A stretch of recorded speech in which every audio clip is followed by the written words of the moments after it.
Olá, pessoal! Meu nome é Cida Greco, eu sou professora de língua portuguesa e hoje nós teremos uma aula de interpretação de charges e histórias em quadrinhos. Vamos lá? Objetivos da aula: reconhecer elementos verbais e não verbais em um texto. Vamos saber o que são esses elementos. Reconhecer que esses elementos são indissociáveis, ou seja, são inseparáveis, não dá para retirar a associação deles. E desenvolver a escrita interpretativa de charges de histórias em quadrinhos. Para começar, nós vamos ler essa frase da professora Lúcia Santaella, que é professora da USP, especialista em semiótica. Ela é uma pessoa que trabalha com textos multimodais. O que é isso? Textos que apresentam diferentes modos de produção. Textos verbais, textos não verbais, imagens, enfim, esse jogo. E o que ela diz? O mundo das linguagens é tão movente e volátil quanto o mundo dos seres vivos. A linguagem é própria do ser humano, é própria, né, da humanidade e por isso ela é tão volátil, ela é tão movente, ela não é estática. Eu não tenho uma resposta única, eu não tenho uma interpretação única para as linguagens, né? Para um texto, para o que eu digo, para o que eu penso. Vamos começar com linguagem verbal e não verbal. O que é uma linguagem verbal? Vou começar com essa. O verbal em linguagem diz respeito à palavra escrita ou à palavra falada. Então, sempre que eu digo verbal, eu estou falando de algo que foi dito ou de algo que foi escrito. O não verbal, ele diz respeito à produção de imagens de outra ordem, né? Não é da ordem da palavra, não é da ordem da palavra dita ou da palavra escrita. Eu posso considerar a palavra escrita uma imagem, mas é um outro tipo de imagem. Desenhos, fotografias, filmes. Eu posso ter charge em formato de filme? Posso. Eu já tenho, né? A gente já tem aí em circulação vários tipos de charges, por exemplo. E eles podem estar presentes conjuntamente em um texto. O que quer dizer isso? Eu posso ter textos que tenha só linguagem verbal e eu posso ter textos que tenham os dois, tá? Eu posso ter um texto só com imagem? Posso. Posso ter uma charge só com imagem? Posso. E a gente vai ver isso, né? A indissociabilidade do verbal e não verbal, a não separação, né? Quando um texto apresenta elementos verbais e não verbais em conjunto, o significado está relacionado aos dois ao mesmo tempo. Então, quando eu tenho, por exemplo, uma tirinha, que eu tenho imagens em todos os quadros e tenho as falas escritas ali, eu tenho os dois. Eu não posso separar. Eu não posso considerar só o texto escrito e não olhar os desenhos. Eu tenho que prestar atenção nos desenhos. Os desenhos significam tanto quanto a palavra. A palavra significa tanto quanto o desenho e o desenho significa tanto quanto a palavra, certo? Não é possível ler apenas um ou outro, pois corre-se o risco de fazer uma interpretação equivocada. Então, você pode errar na sua interpretação se você considerar só o que está escrito ou se você considerar só o desenho. Você tem que associar os dois, sempre na interpretação. Vamos ver essa charge. Essa charge do autor Nani, tá? Ela é uma charge que o único elemento verbal nela, você vê aqui, é a assinatura do autor, tá? E ela é uma imagem, é um desenho que tem uma figura central e um plano de fundo. Então, você tem que analisar todos os aspectos. O que tem nesse fundo? O que aparece nesse plano de fundo? Quais são os desenhos ali? O que está sendo representado? E essa figura central? Quem é ela? O que ela está fazendo com as mãos? Qual é o formato que as mãos dessa figura central está fazendo? Tá? Então, vamos lá. Primeiro ponto. Essa charge é uma linguagem não verbal, né? Ela não tem nada escrito a não ser assinatura. Ela é atemporal. Apesar dela estar dentro de um contexto histórico, né, por causa da data de publicação, ela é uma charge que ela serve para vários tempos. Ela está em cores, né? Ela tem cores. As cores significam. As cores têm um sentido. Então, ela é mais colorida, ela é mais monocromática. Como que são essas cores? Quais cores o autor escolheu? Ela tem os dois planos, né? Um primeiro plano e um plano de fundo. E tem um simbólico aí nessa imagem. Como que você interpreta essa imagem? Como que você faz a interpretação dessa imagem, tá? A gente vai ver isso depois. Agora, a gente vai fazer um quiz. Daqui a pouco eu volto.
E aí, pessoal, conseguiu responder? Faça essa questão? Vamos ver. O texto de charge ele pode apresentar apenas uma linguagem verbal, apenas uma linguagem não verbal, uma linguagem associada ao tempo ou uma linguagem associando elementos. Qual das alternativas você assinalou? A alternativa certa é a letra D, uma linguagem associando os elementos, certo? Sempre ele pode ter verbal e não verbal em conjunto. Isso é importante ter em mente. Continuando agora, eu trago uma outra charge para você fazer uma análise, uma leitura, diferente da primeira. Essa charge, ela é de 1927. Ela é muito antiga. Ela tem linguagem verbal e não verbal. Ela tem uma temporalidade, porque ela está dentro de um contexto histórico. Ela é monocromática, ela não é colorida como a anterior, né? Ela tem o contexto histórico e tem o simbólico da imagem. Vamos ver. Aqui você tem uma figura de uma mulher, na saia dessa mulher, né, na barra do vestido, está escrito soberania. Aqui você tem uma figura de casaca, né, de uma espécie de paletó, está escrito político. E aqui você tem a imagem de uma pessoa, mas a cabeça é de um animal. E está escrito eleitor. Veja, essa charge do autor Storni, ela está num livro chamado Uma História do Brasil através da caricatura, e ela está trazendo o contexto histórico do voto de cabresto, né? Nesse tempo, nessa época, como que se davam as eleições? Como eram feitas as eleições? Veja que a única mulher que está presente aqui é a soberania. Mulher naquela época não votava, né? Você tinha o coronel, o dono da fazenda, que determinava quem ia votar em quem, como que iam ser as eleições, elas já eram pré-determinadas. Então você tem aqui todo um contexto histórico para essa charge que é importante você entender, certo? Uma história em quadrinhos. Veja, essa história em quadrinhos do Alexandre Afonso, tá? Um quadrinista, diz o seguinte: vida social sem internet? Tem uma pergunta, o blogueiro profissional. E aí, pro-blogger, né? Que é profissional blogueiro. A mulher pergunta: você está no Orkut? Acho que vocês nem conhecem o que é o Orkut, né? Vocês ouviram falar do Orkut? Ele responde: estou. E a mulher pergunta de novo num segundo quadro: e não MSN, no MySpace, Facebook, ele diz, em todos. E aí ela pergunta, tá até no Twitter? Até no Twitter? E ele, claro. Aí ela finaliza no último quadro com essa fala, você está em tantos lugares, por isso raramente te vejo no mundo real. Veja, eu fiz uma leitura aqui, sem nenhuma expressividade, né, em relação ao quadrinho. Pense no seguinte, você tem que fazer a leitura da história em quadrinhos olhando para os elementos desenhados, para você entender como ela está questionando, como ela está se expressando. Você tem que olhar, por exemplo, o formato da boca. O formato da boca, das mãos, né, dele, dela, isso se modifica. Se você olhar, por exemplo, a boca dele no terceiro quadrinho, né, é diferente do último quadrinho, em que ele coloca a mão na boca pensativo, reflexivo, ele começa a analisar. Quando ela pergunta até no Twitter, ela abre os braços, parece que ela está indignada, né, com aquilo. E ela está questionando o fato dele estar nas redes e não estar presente na vida real, né?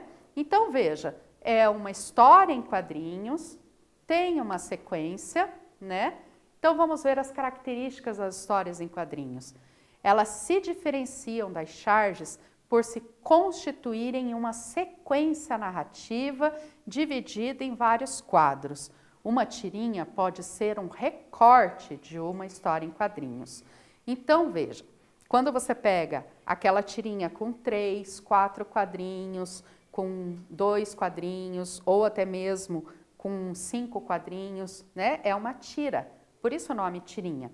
A história em quadrinhos, ela também é chamada de banda desenhada.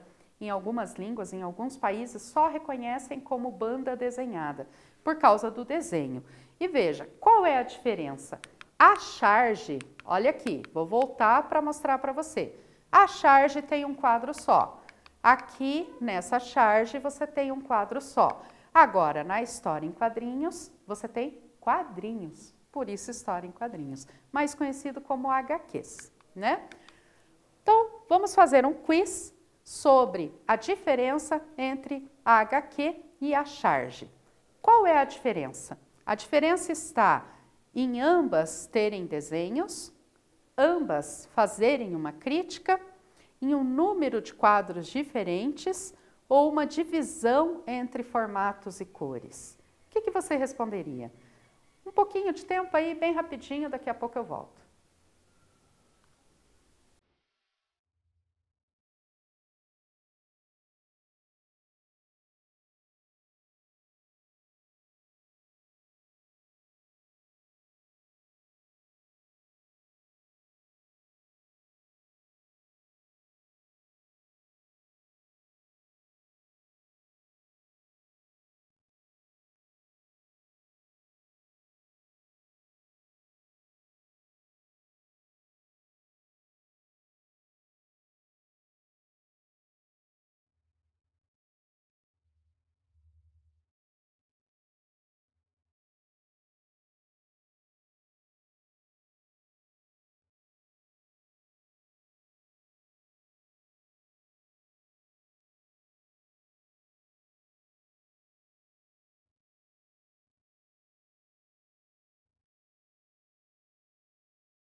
E aí, pessoal, conseguiu responder? Bem facinho essa, né? Vamos ver? A diferença entre uma HQ e a charge está em um número de quadros diferentes. Essa é a principal diferença, tá? O contexto. O contexto das charges, tanto nas charges quanto nas histórias em quadrinhos, né? Você tem um contexto social, político, econômico, histórico, e é importante que você saiba qual é esse contexto para que você consiga interpretar bem. Você tem que ter conhecimento geral sobre as coisas, acerca dos acontecimentos na sociedade, senão você não vai entender a charge. Senão você não vai entender a caricatura que está sendo feita ali. algumas charges são temporais, algumas histórias em quadrinhos são marcadas pelo acontecimento da atualidade. Então, se você não souber isso, vai ficar difícil para poder fazer a análise. Mais um quiz e daqui a pouco eu volto.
E aí, facinho essa? Um pouco mais difícil? Como é que você interpretou o contexto da charge?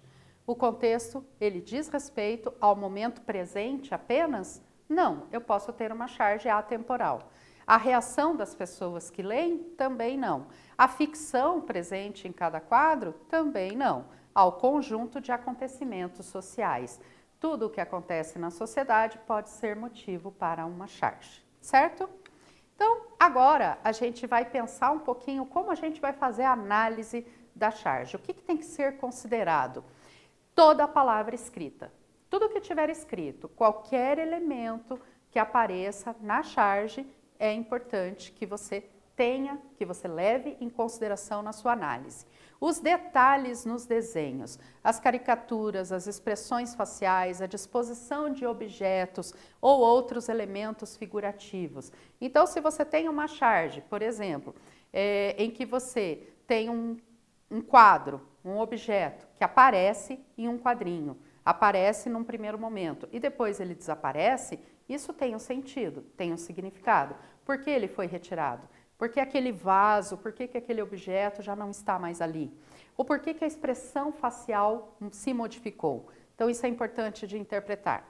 A composição como um todo e o contexto social, certo? Ainda para análise, a escrita. Quando você faz a análise, você vai escrever a sua interpretação sobre a charge. Você vai escrever o que você entendeu daquela charge. Então, o que essa escrita tem que ter?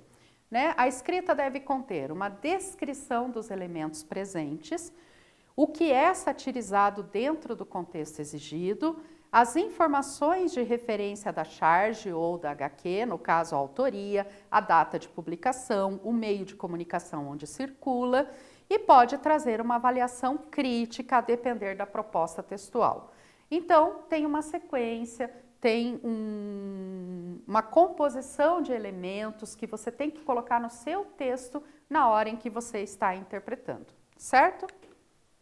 Então, vamos fazer um quiz agora, responder um pouquinho sobre a escrita dessa análise que você vai fazer da charge ou da história em quadrinhos e daqui a pouco eu volto.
E aí, pessoal, respondeu?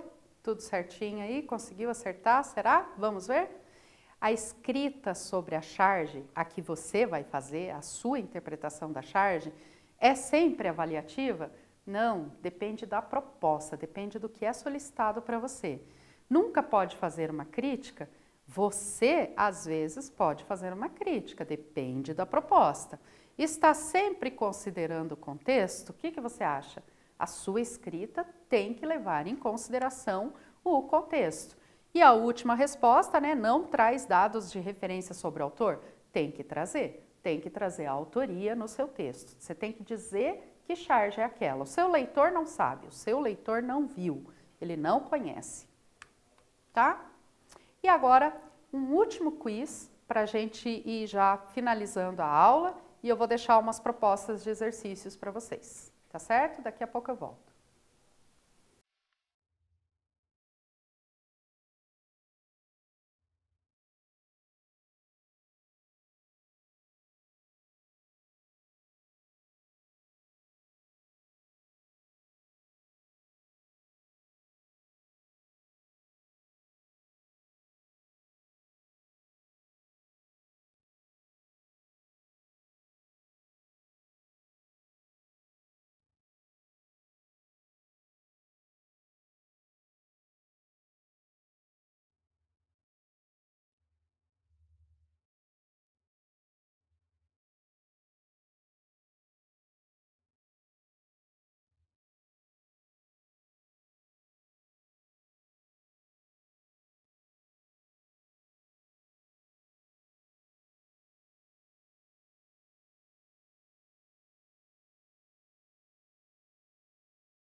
E aí, pessoal? Respondeu? Vamos ver? Por meio da leitura de charges e HQs, é possível compreender a realidade por outro ângulo, saber de todos os fatos acontecidos, ou ter entretenimento sem reflexão, ou melhorar o vocabulário. O que você acha que é o foco da charge da HQ? O que você respondeu aí? Vamos ver? Compreender a realidade por outro ângulo. Por quê? Porque o chargista, o quadrinista, ele tem a sua visão. E quando você lê, quando você faz a interpretação, você está vendo a visão dele. Você pode concordar ou não, você pode refletir sobre aquilo, mas nunca vai ser um entretenimento sem reflexão, né? Você nunca vai saber de todos os fatos acontecidos através de uma única charge. A charge ela está dentro de um contexto específico, né? E o foco também não é melhorar o vocabulário. Você melhora o seu vocabulário mais com a leitura de livros, jornais, revistas, do que com charge e HQ, tá? Essa não é a necessidade. Bom, agora eu vou falar para vocês os exercícios que vocês vão fazer agora durante esta aula, tá? O tempo que eu vou deixar para vocês fazerem o exercício aí. Primeiro, você vai analisar as charges e HQs a seguir. Você vai fazer a leitura e vai escrever um parágrafo de até 8 linhas para cada uma delas, explicando o contexto e a crítica presentes, certo? Então veja. Aqui eu tenho a primeira charge, você vai ler e vai escrever um parágrafo, essa primeira charge, e depois esta segunda charge, tá? Então eu vou dar um tempo, vou deixar em tela para você a charge, veja, até 8 linhas, eu vou dar um tempo para você fazer a análise dessa primeira charge, depois eu volto para passar a segunda charge para vocês, tá ok?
E aí, pessoal, conseguiu responder, fazer um parágrafo de interpretação dessa charge? Eu vou dizer para vocês mais ou menos o que tem que conter, né? Mais ou menos como tem que ser esse seu texto. Verifica aí se isso está no seu texto. Veja, Davos, você tem que saber o que é, primeira coisa. Se você não souber o que é Davos, já complica a interpretação da sua charge, né? Então, uma cidade onde aconteceu a Conferência Mundial sobre o Clima. Então, se você tem isso, você já tem parte do contexto. Outra coisa, uma jornalista, né, ela está com um microfone na mão, observem isso, e ela está fazendo uma pergunta. Meio ambiente entra de vez no cenário internacional? Então, a jornalista faz a pergunta sobre o meio ambiente, se o meio ambiente entrou no cenário. E o quadro, né, dividido aqui pelo desenho, ele responde sim. Por outro ângulo, por um ângulo, você tem a repórter perguntando se ele entrou no cenário. Por outro ângulo, você vê as árvores, que não são árvores de verdade, que são árvores cenográficas. Então, é importante você discutir isso, é importante você dizer que a charge está trazendo uma crítica à questão ambiental e está trazendo a palavra cenário, né, nesse jogo com o cenário do desenho, com as árvores cenográficas, tá? Importante constar também que essa charge é do Jean Galvão e foi publicada no dia 26 de janeiro de 2020, a época da Conferência de Davos. Então, você fazendo isso no seu texto, você colocando isso no seu texto, você tem a análise que foi pedida. Eu vou voltar lá na solicitação. Escreva um parágrafo de até 8 linhas para cada uma delas, né, da primeira charge, explicando o contexto e a crítica presentes. Aqui nessa proposta não foi pedida a sua opinião, não foi pedida a sua crítica. Poderia ser pedida? Poderia, mas não foi. Aqui só foi pedido o contexto e a crítica presentes na charge, certo? Agora vamos para a segunda charge. Vou deixar aí vocês fazerem a análise dessa charge. Daqui uns minutinhos eu volto.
E aí, pessoal, conseguiu responder? Então, veja, você tem aqui a tirinha da Laerte, onde você tem no primeiro quadro os elementos verbais e no segundo e terceiro quadro apenas elementos não verbais. Eles estão associados? Sim, veja, você tem a palavra regional ou global no primeiro quadro e você tem o globo como elemento figurativo aí, né, do desenho nos próximos quadros. Então, o globo pergunta, o que eu tenho é regional ou global? E a médica responde, vamos examinar. Quando ela examina, o que acontece com o globo? Ele se destrói todo. Então, o contexto aí é o da globalização. O contexto é um contexto que está questionando o quanto o mundo está doente. Isso é importante conter na sua charge, na sua escrita, não na sua charge, né, na interpretação. Na sua escrita, você tem que falar de globalização. Tem que trazer também os dados do autor, enfim, para poder contextualizar a charge, tá certo? E para finalizar a nossa aula, eu vou deixar aqui para vocês umas sugestões de leituras. Durante esse período de quarentena, vários artistas brasileiros se reuniram e disponibilizaram histórias em quadrinhos, que você encontra pela hashtag CoronaComBR ou HQs na quarentena, e eu vou deixar o link aí, você vai ter acesso ao slide, né? E o arquivo de charges do Jornal de Brasília para você acessar, tá certo? Até a próxima!